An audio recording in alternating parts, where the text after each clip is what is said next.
And as Peter said, we're the last speakers, and we're going to be talking a little bit about some of the things that we have realized, some of the things we learned, developing the next generation of the Libris system. And it was very nice to hear Henrik and Kieran here earlier. It seems like there's a common theme for this last session. We're going to be touching on some of the things that they have already been speaking about. But Libris is the Swedish Union Catalog. It's really a system of systems. It contains all the metadata for the National Library, containing national bibliography, and a lot of other metadata as well for the National Library. But it's also the system that is part of a collective where all participating libraries catalog directly into Libris, and then they have their records sent out to their local systems.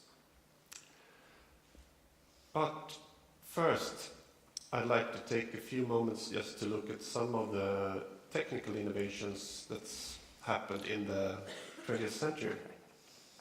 The 20th century was a very busy century. Almost everything happened in the 20th century. We had 2 world wars, but we also had crossword puzzles. The frisbee was invented. A lot of things that we've come to take for granted in our everyday lives were actually thought up, discovered, or invented in the 20th century. Not least, of course, the mark format. Yes, and come the new century, a lot of these innovations, are still doing fine. Others have been replaced, others have been revised. I think you know where I'm heading here. 14 years ago, it was decreed that mark must die. It has kind of become, people laugh when you say that today. But we're not here to make fun of Mark Must Die, because Roy Tennant actually had some very good points, especially my favorite, that you have to be an expert cataloger or really high in drugs to understand Mark. But still, here we are, 2016, 50 years after the inception of Mark, and still most library resources are being described with this format. And it's not the lack of initiatives to replace it. There has been lots of committal work. People try to come up with new ways to replace it, either by coming up with new rules to fit into the same format. But there's something called the diffusion of innovation, which is a theory that seeks to explain how, why, and what rate new ideas and technology spread. And I'm going to return to this later, because there's also another problem here, which is called Coleridge's dilemma, which states that when change is easy, the need for it cannot be foreseen. When the need for change is apparent, change has become expensive, difficult, and time-consuming. And this is actually what is called a double-bind problem, because there's an information problem here, that you cannot really see the impact of an innovation before it has really been adopted. And there's a power problem, which is that when something has been adopted, control and change becomes very hard. So there's a kind of chicken or the egg situation we have here. But when you try to exit from something, there are some questions that pop up. Where are we heading? How do we handle the change? And what do we need to leave behind? And these questions are very hard to answer when you're heading for, unknown roads where people haven't really tried out technology or something. So the innovational questions become, you can't answer them until you actually take the plunge. And of course we're going to take the plunge, we really need to. The other aspect of what's going to happen then is that you will have a lot of high and hazy expectations about what's going to happen and how it's going to happen. All these built-up needs that have been sort of repressed because of inertia and inability to do anything is kind of they are expectations for them to be solved immediately before actually confronting the problems that have resulted in these locks and barriers. What we sort of assumed was that people would expect this to be a walk, a fairly long road, but many people seem to think that we do this first and then they come along afterwards when it's done and things will just work. This kind of weird expectation that they don't have to get engaged and that we already know where to go is quite dangerous in this situation. Yeah, so the story about Libris and its relationship with linked open data started in 2008 when we first published our entire catalog as open linked data. In 2012, we decided that we were going to replace our current infrastructure with a new in-house developed system that would be entirely based on 2012. And I know a lot of you have heard us speak about this before. We've been talking at conferences about this. And now we are at 4 years later and we're still going. Basically, what we need to do, setting apart all of the other systems that live around the Libris system, is that we need to have import routines in place, that we need to get the data into the system. We need somewhere to store it. We need some type of graphical user interface to be able to edit the data and look at the data, search it in indexes, and then, of course, we need to be able to export it back to the libraries. Seems simple enough, but the problem is that most input channels differ from one another, and libraries rarely want their data the same way. I think I can relate a bit to what Henrik said there. The routines and the expectations and the way data is formatted differ on all libraries. Catalogers cannot agree on how they want their user interfaces. Some of them catalog only serials, some monographies, some catalog maps, and they have different needs. And of course, the data is a bloody mess. For some reason, though, there seems to be still the assumption that at some basic level, the MARC format is at least stable. I mean, what we've done with it might be poor, but there is something to stand upon which is sort of safe, which is kind of false. We know quite a lot about the problems with MARC, and we've done so for quite some time.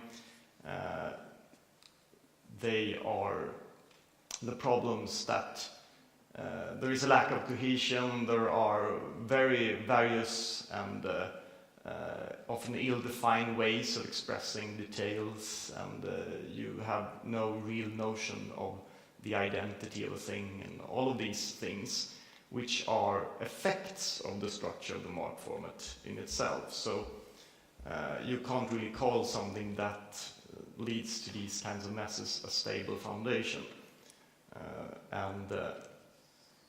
The fact is that there is something going on, and MARC is not the problem. It's the fact that we've chosen MARC that is some kind of symptom of the problem. Something is definitely lacking in the practice of using MARC. Today, unfortunately, we have been sort of indoctrinated into that MARC is at least something we understand, but the fact is that we don't really know what we're doing when we're using MARC because of the lack of definition and specificity and the clear rules in the format itself. Thus, the industry sort of has a problem with, and the library profession sort of lacks a cohesion and expressed purpose because of MARC, and that the lack of this is the real problem. And we can't really go forward unless we solve that problem, and just getting rid of MARC isn't enough for that.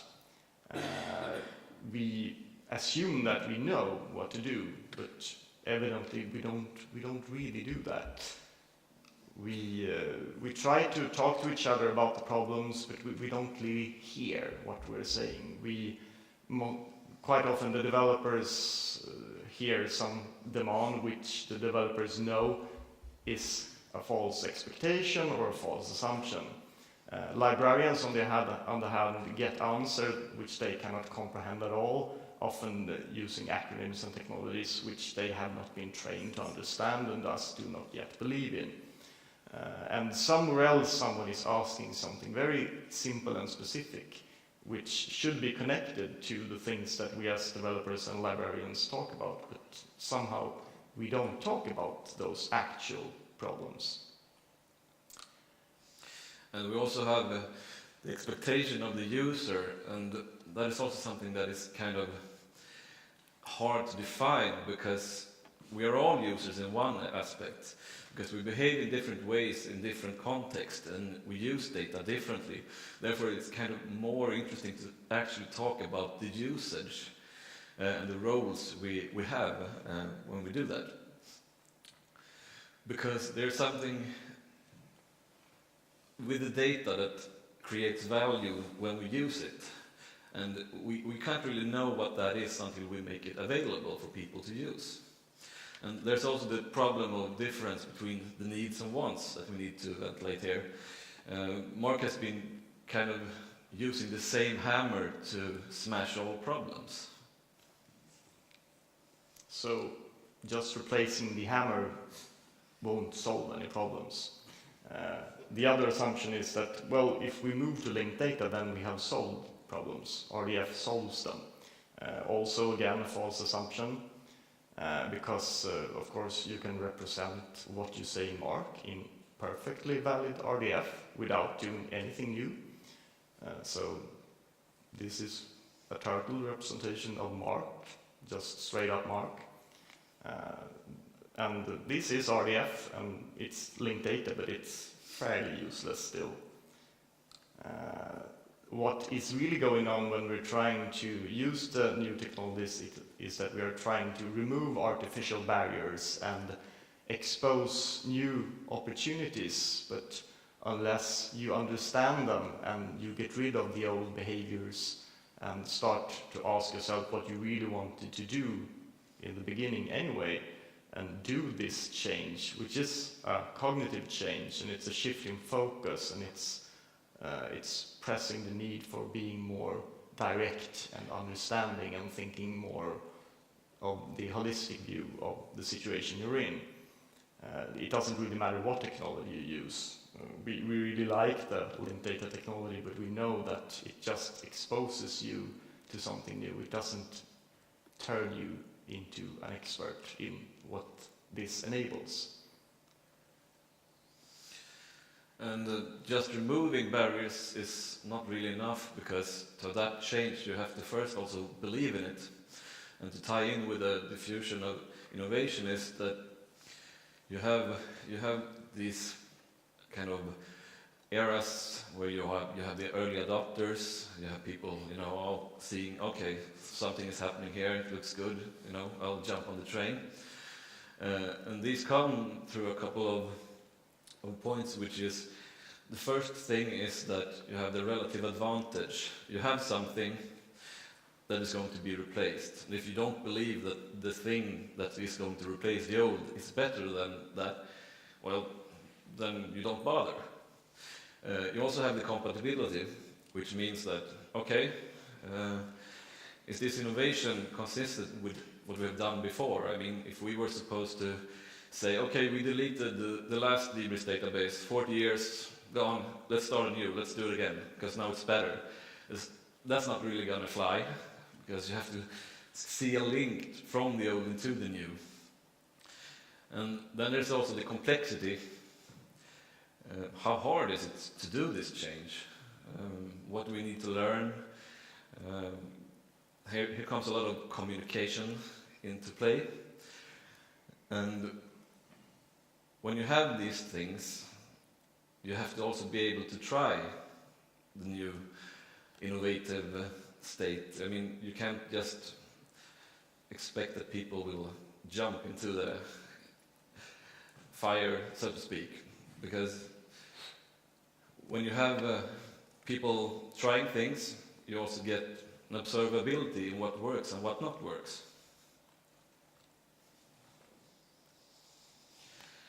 Which also kind of has a strange question whether change becomes actually technical or organizational. And I think this kind of says it.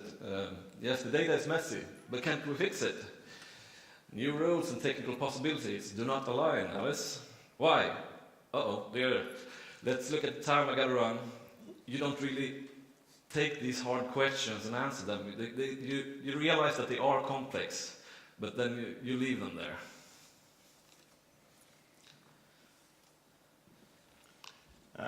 And the last assumption, which kind of bothers me here, is that these questions have been solved somewhere else because we have standards. So thankfully, someone else has provided us with the tools that we can apply here. We need to learn it, but it's there already, and we just need to put it into practice. But as Fredrik said, you need to do this. You cannot choose the standard beforehand because there are plenty of vocabularies and lots of them are just academic experiments that haven't been put into industrial use on the scale that we need, and thus you can't really determine if they have limits, and if they do, what do you need to do when you reach that limit. So all these kinds of things that you need to be able to measure really forces you to cope with the fact that these are questions that you will have to deal with for quite some time. And humans and ostriches don't really like that, because it puts you in a situation of extended risk. So it's quite common for humans and quite natural and understandable to react with fear, such as the old man Lovecraft often tended to do. He was really, really afraid of life, and this poetic description sort of summarizes what he thought of knowledge. It's just not going to fly with us. We will show no mercy to this fear. We really need to get our domain experts to get on this moving object, which is quite scary and frightful and very, very strange right now because they aren't accustomed to it. Once you learn to ride ostrich, it's fairly simple, I'm sure. I've never tried it, but I suspect it could be. But this is a very stressful situation, and we aren't done with this social and communicative work, which is the really hard stuff. But of course, like I said, we have to manage expectations all the time, and this we can totally relate to everything that Kieran said on this, because there's this notion that this system sucks, we don't want this anymore, and then we say, okay, we can find a new system. So, oh no, but we want this new system to work exactly like the ones we have. And also the feeling that everything will be fixed in the new system. There's this magical thing that will automatically solve all ills. And then, of course, the last assumption, we know at least what we are describing. And we really don't do that either, of course. It's not uncommon, especially when you talk about authorities, and names and subjects and things to mix up the use mention problem in very, very absurd ways. And this interesting part of Through the Looking Glass by Lewis Carroll is summarized. There is a conversation between the White Knight and Alice, and the White Knight tells Alice about a song's name, which is called Haddock's Eyes, and she really finds it interesting and says, so will you sing Haddock's Eyes? Well, no, that's what the song's name is called, that's not the song. Oh, so what is the song's name then? Well, it's the H.H. Man. Oh, can you sing it to me? No, that's just a name. The song itself, that's called Ways and Means, and this is absurd, and when you read it, it's just a fun children's tale, but in practice, I've felt this many, many times when we talk about the names of persons and people and how they should be formatted and what they reference and what they stand for and when they change. And you never really get to the core of the issue, which is often, well, was he the author of the book? That's sort of somewhere else. And even the things like birth dates get mixed up because you don't really look at the meaning, you just look at how you deal with the positioning and things like that. So we focus on the wrong things quite often. So if we take the idea of a common definition and boil it down to something more pragmatic, it's the idea that common words, idioms and phrasings and toppings are more easily recognized if you can surmise a meaning from it. And the further they stray from this expression, the wider the variations in interpretation will be. So what we need to think about is how to create some kind of context with as simple means as possible and not get stuck in the details, because then we end up trying to draw the entire coastline of England or something like that, which will never be completed and won't help people because they just want to go from A to B, and maybe know that there is some curiosity point somewhere in there, or that there is an adaptation of this thing and it's part of a collection of something. And these kinds of maps don't have to be perfect, they don't even have to be accurate to an extreme extent, they just have to be good enough to serve a purpose. And in order to serve a purpose, you need to, when you make the map, understand what it's for. And that is also true when you identify a thing. You don't have to know everything about it, all of its essence, and boil it down to describe it on a little card. Sometimes it's well enough just to know where it is and the context of it. Kind of the X marks the spot thinking. So what are we looking for in practice? Now we've sort of theorized a lot, and in practice, in the course of our experimentation with the vocabularies and the various forms of descriptions, we've been quite happy to see fairly recently that BibFrame came with a new release of the vocabulary, which was, as far as we can tell, adapted to experience with the experimentation of it and using it in various systems. It reflected what we had also felt was troublesome concepts, so that they removed certain abstract notions and delegated various parts which have been in the forefront of the vocabularies for many librarians, and sort of just took them out because that's not what we're supposed to focus on.